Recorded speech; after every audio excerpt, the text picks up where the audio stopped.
یہودا کی طرف سے جو یسوع مسیح کا بندہ اور یعقوب کا بھائی ہے، ان بلائے ہوئوں کے نام جو خدا باپ میں عزیز اور یسوع مسیح کے لیے محفوظ ہیں۔ رحم اور اطمینان اور محبت تم کو زیادہ حاصل ہوتی رہے۔ اے پیارو، جس وقت میں تم کو اس نجات کی بابت لکھنے میں کمال کوشش کر رہا تھا جس میں ہم سب شریک ہیں، تو میں نے تمہیں یہ نصیحت لکھنا ضرور جانا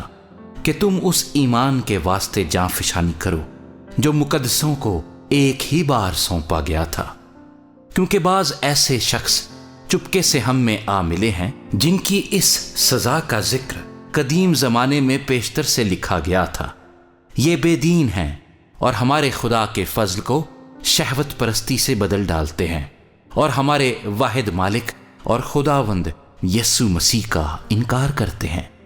پس اگرچہ تم سب باتیں ایک بار جان چکے ہو، تو بھی یہ بات تمہیں یاد دلانا چاہتا ہوں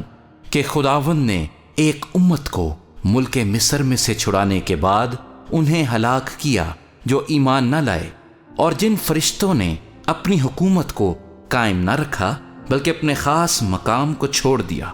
ان کو اس نے دائمی قید میں تاریکی کے اندر روز عظیم کی عدالت تک رکھا ہے۔ اسی طرح سدوم اور امورا اور ان کے آس پاس کے شہر جو ان کی طرح حرام کاری میں پڑ گئے اور غیر جسم کی طرف راغب ہوئے، ہمیشہ کی آگ کی سزا میں گرفتار ہو کر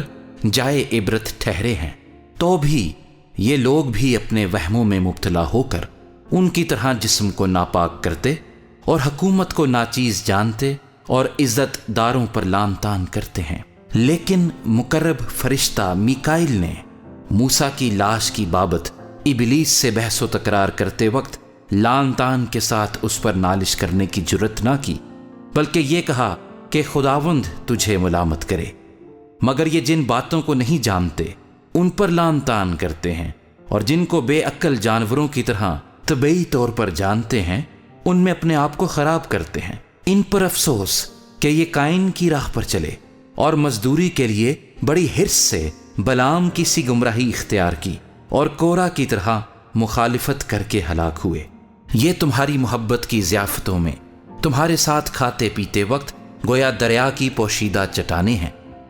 یہ بے دھڑک اپنا پیٹ بھرنے والے چرواہے ہیں، یہ بے پانی کے بادل ہیں جنہیں ہوائیں اڑا لے جاتی ہیں، یہ پت جھڑ کے بے پھل درخت ہیں جو دونوں طرح سے مردہ اور جڑ سے اکھڑے ہوئے ہیں،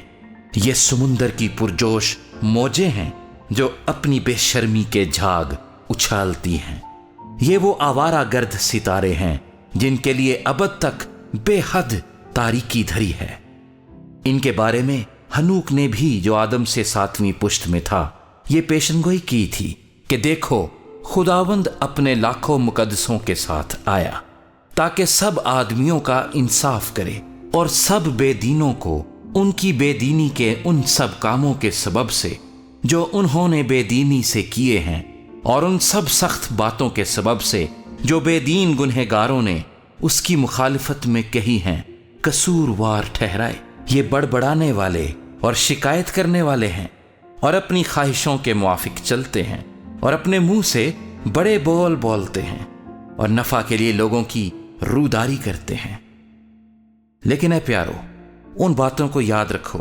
جو ہمارے خداوند یسوع مسیح کے رسول پہلے کہہ چکے ہیں۔ وہ تم سے کہا کرتے تھے کہ خیر زمانے میں ایسے ٹھٹھا کرنے والے ہوں گے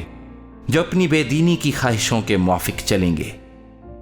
یہ وہ آدمی ہیں جو تفرقے ڈالتے ہیں اور نفسانی ہیں اور روح سے بے بہرا، مگر تم اے پیارو اپنے پاک ترین ایمان میں اپنی ترقی کر کے اور روح القدس میں دعا کر کے اپنے آپ کو خدا کی محبت میں قائم رکھو،